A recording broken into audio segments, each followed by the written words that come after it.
모든 걱정 잊어버려 새로운 날이 오니까 사랑으로 가득 찬 마음 서로를 생각하며 살아 함께하는 이 순간. 아브라함은 믿음이 없는 가정에서 하나님의 선택을 받습니다. 그의 아버지가 우상을 만드는 그런 직업으로 생계를 유지하고 있었지 않습니까? 거기에서 선택을 받는 거예요. 하나님의 은혜요, 은총이라고 할 수 있겠죠. 그래서 본토 친척 아비 집을 떠나가는 것입니다. 이제 내가 너를 선택했으니 새 사람의 길로, 새 사람의 인생으로 살아가라. 이렇게 말씀하시면서 그를 내가 내게 지시한 땅으로 가라.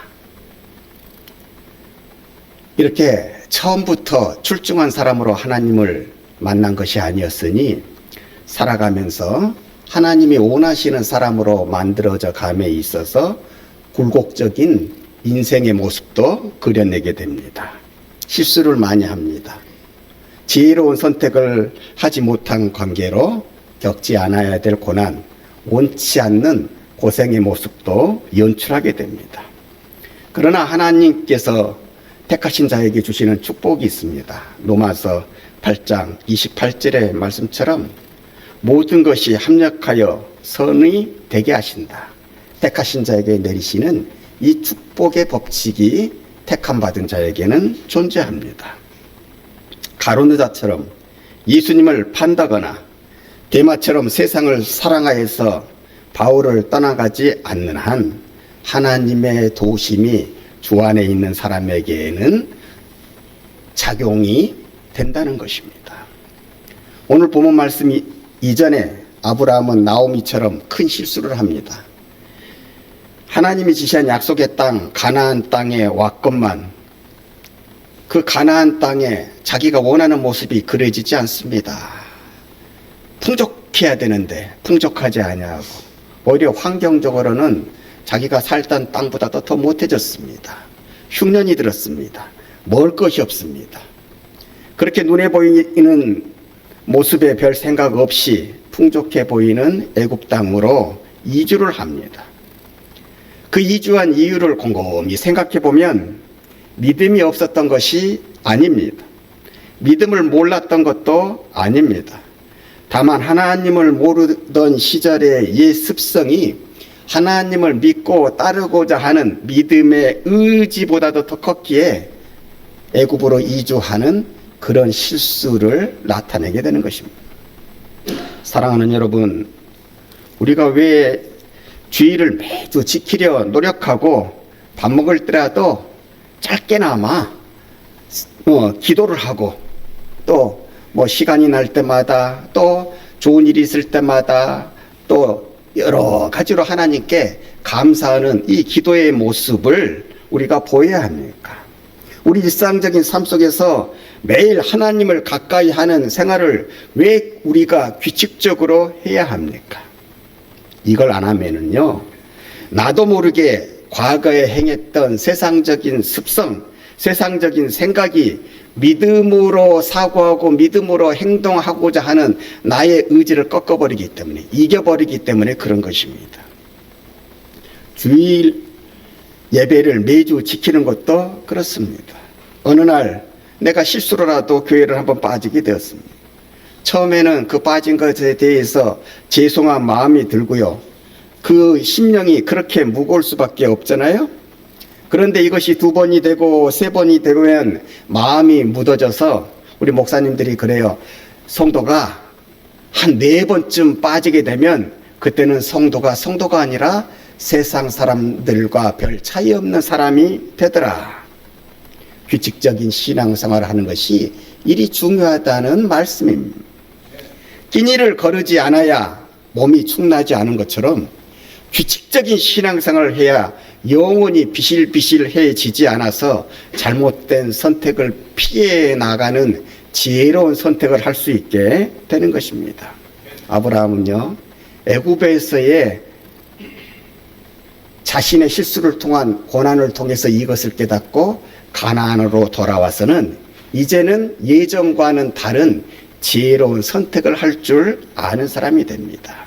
그래서 오늘 성경 말씀에 보면 지혜로운 선택을 하게 되는데 먼저로서 화평을 선택할 줄 아는 사람입니다. 우리 하나님이 얼마나 좋으신 분인가 하면 이 아브라함을 인도에 가시는 것을 보면 알 수 있어요.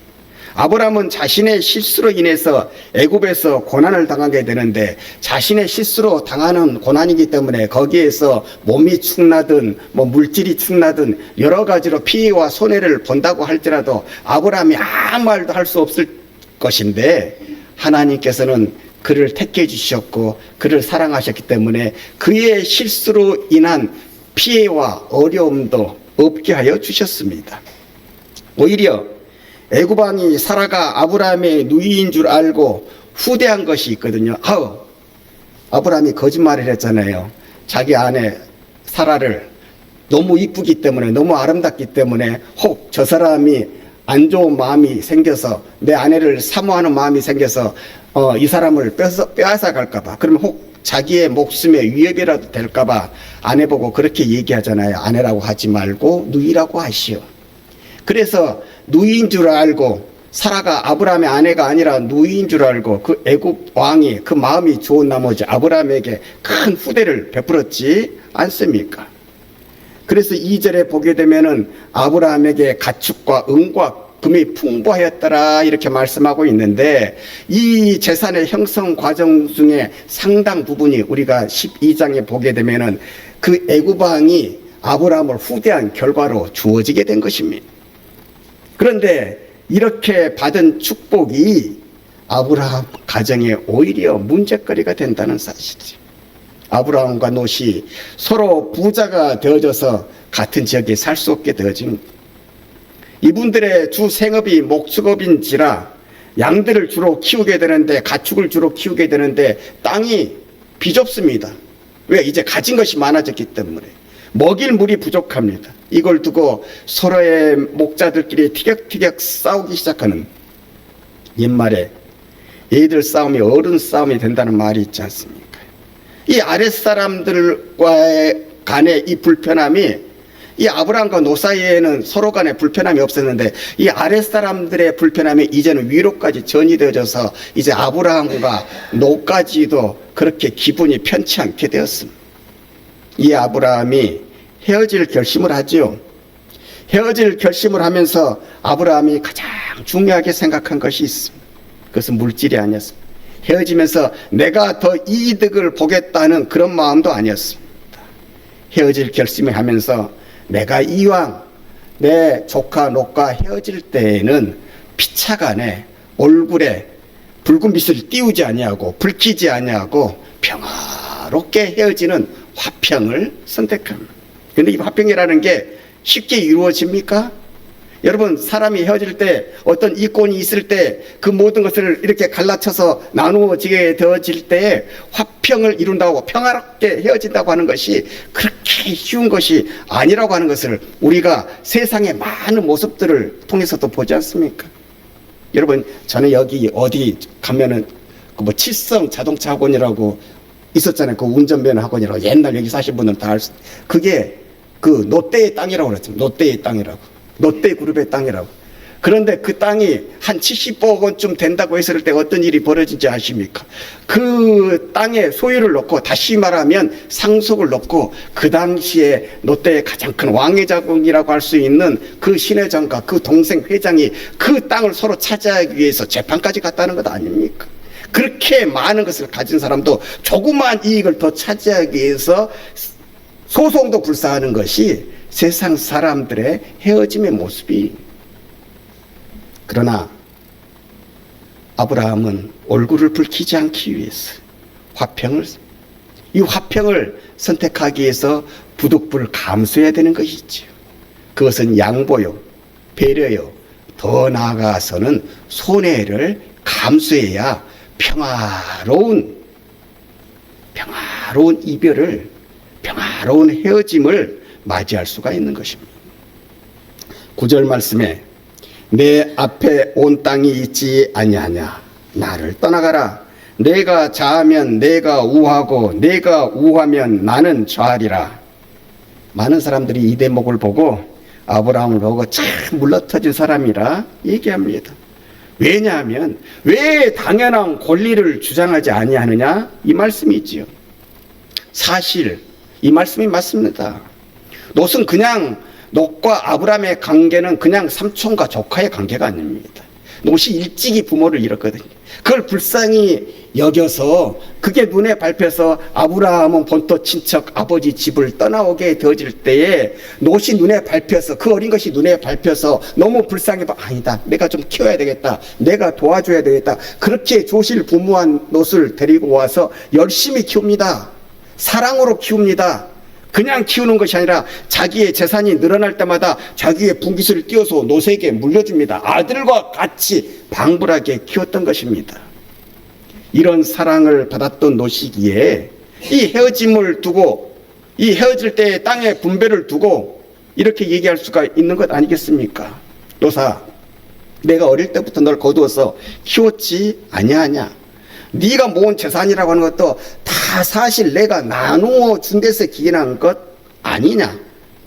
그럴진데 이제 너와 내가 서로 다른 길을 가려고 땅을 분배하려고 하는데 땅을 나누려고 하는데 네가 그래도 나한테 양보하는 것이 마땅 예절상으로도 윤리적으로도 맞지 아니하냐? 이렇게 얘기할 수 있었을 것이고 모든 사람들이 다 그렇게 생각할 수 있는 상식적인 판단이 되지 않겠습니까?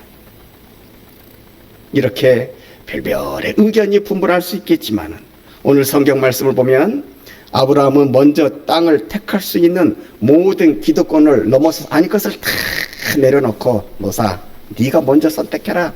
네가 왼쪽으로 가면은 나는 오른쪽으로 갈 것이요 네가 위로 가면은 나는 아래로 내려갈 것이요 항상 네가 먼저 선택을 하여라. 여러분 아브라함이 이 모든 기득권을 내려놓고 하는 이유가 있습니다. 7절 말씀에 보면은요 아브라함의 목자와 롯의 목자가 다투고 있는 지역에 가나안 사람과 브리스 사람도 그 땅에 거주하였는지 이렇게 말씀하고 있어요. 아브라함과 롯이 사는 곳에 이방인들이 같이 살고 있어요. 이방인들이 같이 살고 있었다고 하는 이 말은 곧 이방인 족속들이 이방인들이 하나님의 사람이라고 일컬어지는 자기와 다른 삶을 다른 생각을 다른 생활의 방식을 가지고 살아가는 이 하나님의 자녀들이 어떻게 이 문제 앞에서 자기들과 다른 모습을 나타내는지 거기에 대해서 주목하고 있었다고 하는 거예요. 세상적인 방식으로 헤어지는 것을 택하는지 아니면 세상적인 방식이 아닌 아름다운 방식으로 이별을 택하는지를 그것을 자신들의 삶의 모습과 비추어서 자신들과 다른 사람인 이 하나님의 자녀들이라고 이 말씀되어지는 생각되어지는 아브라함과 롯이 어떻게 행동하는가를 주목하고 있었다는 사실입니다. 여러분 교회가 이 세상에 있는 것도 우리도 이 세상에 우리만 사는 것이 아니라고 하는 것을 말씀해 주는 것입니다. 우리가 교회가 이 세상에 사는 것은 우리 그리스도인들은 그리스도인들끼리만 사는 것이 아니라 우리 그리스도인들도 이 세상 사람들과 어울려서 같이 사는 것을 의미합니다. 그러므로 어울려서 같이 살고 있지만은 항상 좋은 것으로 아름다운 것으로 선한 영향력으로 그들에게 아름다운 모습을 보여줘야 된다는 거예요. 교회 밖에서도 교회 안에서뿐만 아니라 교회 밖에서도 선한 영향력을 끼치고 살아가는 사람이 그리스도인이다 이 말씀입니다. 그러므로 우리는 늘 생각해야 되는 거예요.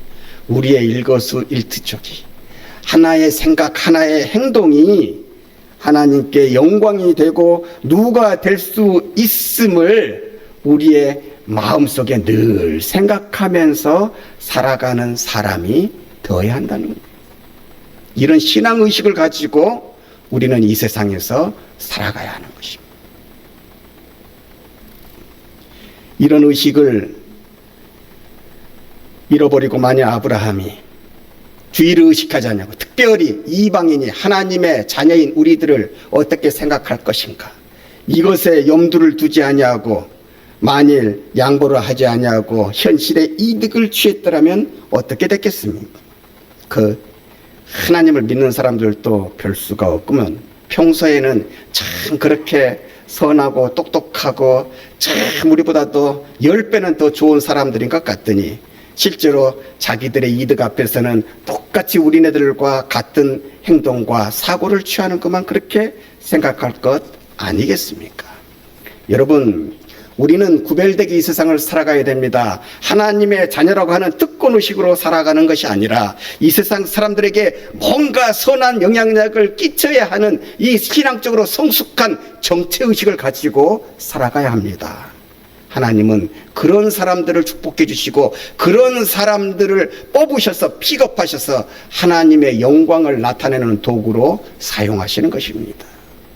우리가 이 신앙의식을 가지고 살 때 아브라함처럼 지혜로운 선택, 아름다운 선택, 누가 보든지 큰 마음의 울림을 가져갈 수 있는 지혜로운 선택을 할 수 있게 되는 것입니다.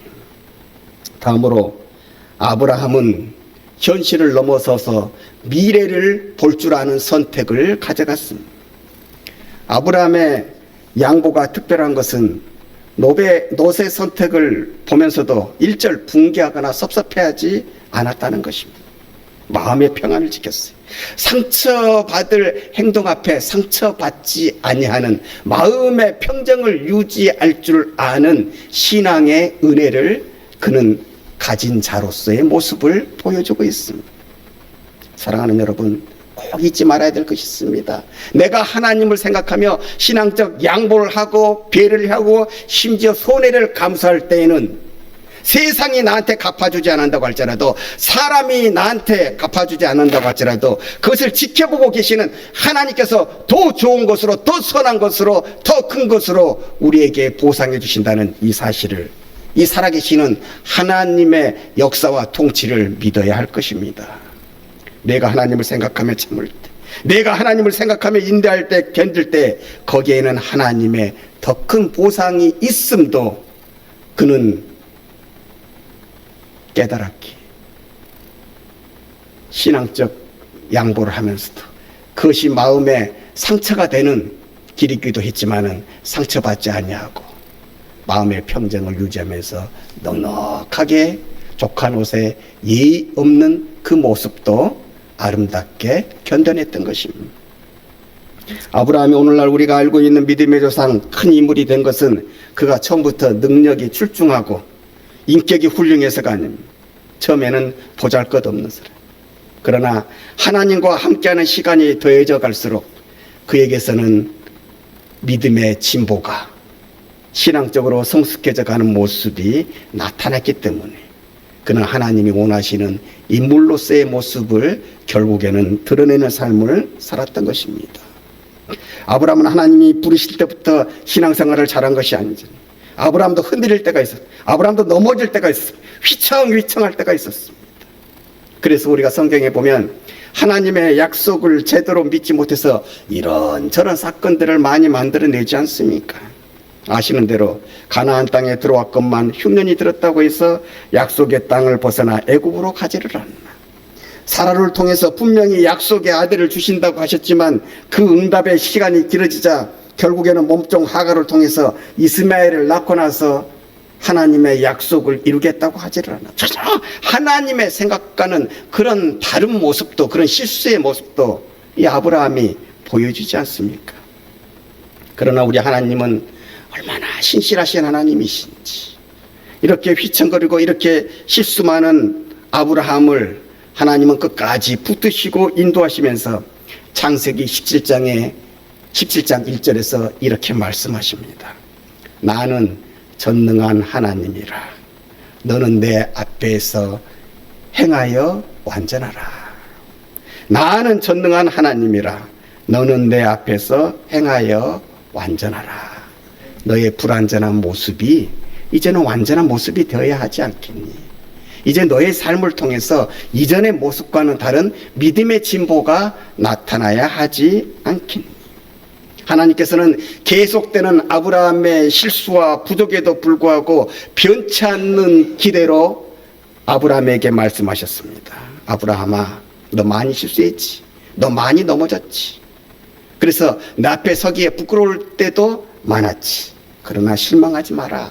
넌 멋진 사람이 될 수 있어. 너는 기어코 믿음의 조상이 될 거야. 나는 전능하신 하나님이기 때문에 내 앞에서 믿음의 진보를 나타내면 너는 언젠가 내가 원하는 모습으로 이 세상에 나타날 수 있어.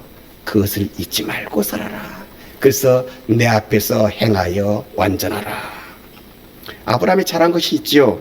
그 수많은 실수와 실패에도 불구하고 이 하나님의 기대를 붙들고 그는 실수에도 넘어져도 다시 일어나서 어제와는 다른 믿음의 진보를 나타내는 삶을 살았다는 것입니다. 아브라함의 생애와 롯의 생애가 가장 크게 보여주는 차이가 무엇입니까? 실수하는 것은 똑같았지만 아브라함은 그 실수를 통해서 다시 일어나서 하나님이 기대하는 믿음의 진보를 나타냈다고 하는 것이죠. 롯에게는 그런 모습이 보여지지 않는다. 아브라함은 애굽에서 들어와서 옛날에 자신이 처음 하나님께 예배를 했던 그 제단을 쌓았던 곳에 가서 하나님의 이름을 다시 불렀다. 다시 예배했다는 거예요. 믿음을 되찾고자 노력했다고 하는 거예요.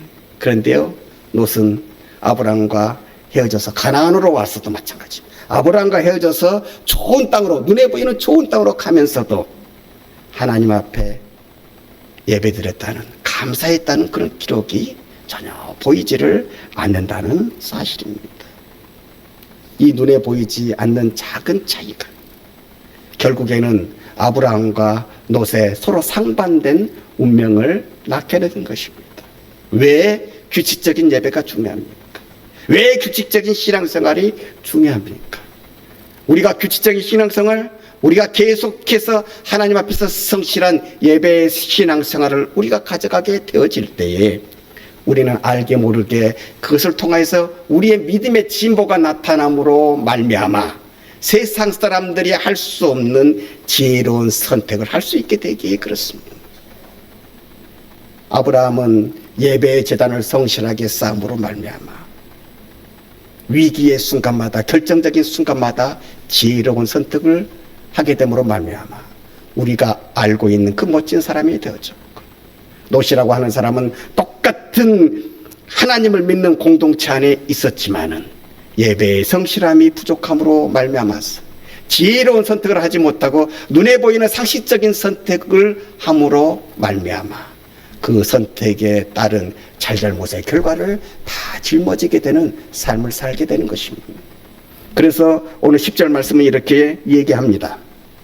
이에 롯이 눈을 들어 요단 지역을 바라보는 즉 소알까지 온 땅의 물이 넉넉하니 여호와께서 소돔과 고모라를 멸하시기 전이었으므로 여호와의 동산 같고 애굽 땅과 같았더라. 말씀은 좋아 보이는 것 같지만 그가 한 선택은 눈에 보이는 선택, 현실적인 선택밖에 못했다는 것입니다. 곧 지혜로운 선택을 하지 못했습니다.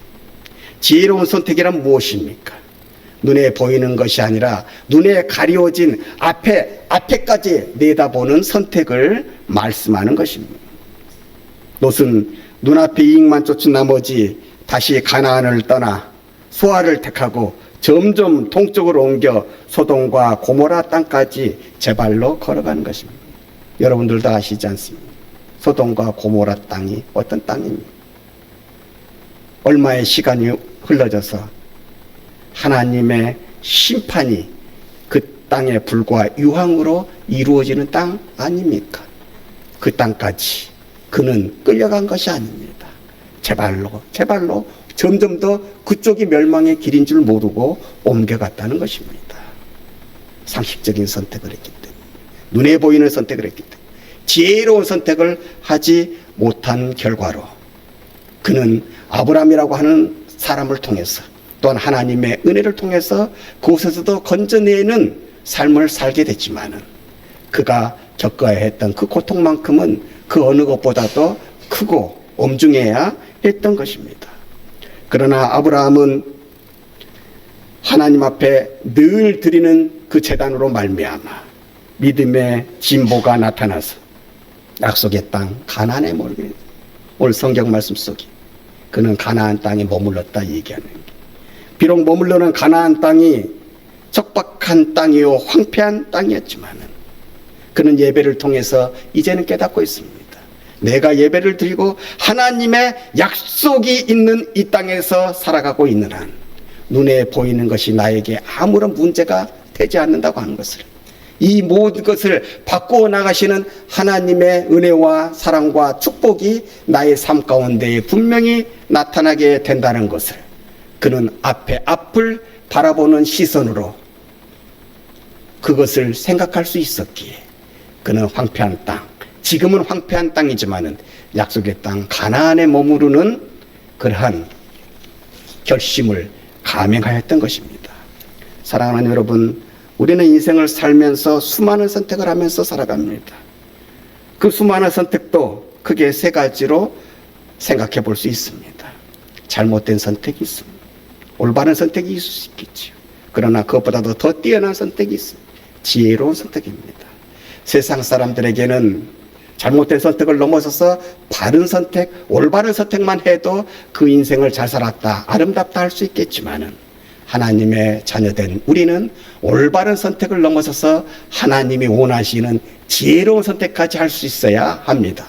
왜냐하면 우리의 삶을 통하여서 하나님의 영광을 위하여 그리스도의 향기가 피어나야 하기 때문에 그렇습니다.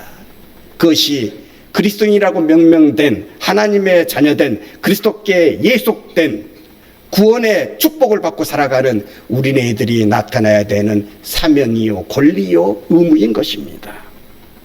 사랑하는 여러분, 하나님은 항상 우리의 기대치보다도 우리에 대한 기대치를 당신께서 더 높게 가지고 계시는 분이십니다. 그 가치, 그 하나님의 가치, 그 보시는 가치를 실현시켜 드리기 위하여 우리에게 필요한 것은 날마다 믿음의 진보를 나타내야 되는 것입니다. 크게 차이가 되지 않는다고 할지라도 날마다 주 안에서 하나님이 원하시는 믿음의 진보를 나타내게 되어질 때 하나님은 아브라함을 그렇게 아름다운 존재로 세우셨던 것처럼 우리의 삶을 통해서도 하나님이 원하시는 모습으로서의 모든 가치들을 마주하게 할 것입니다. 사랑하는 여러분들이 하나님의 가치 안에서 더욱더 귀하고 아름답게 세워져가는 신앙의 생활이 되어지시기를 주님의 이름으로 간절히 축원합니다. 희망의 빛이 오네.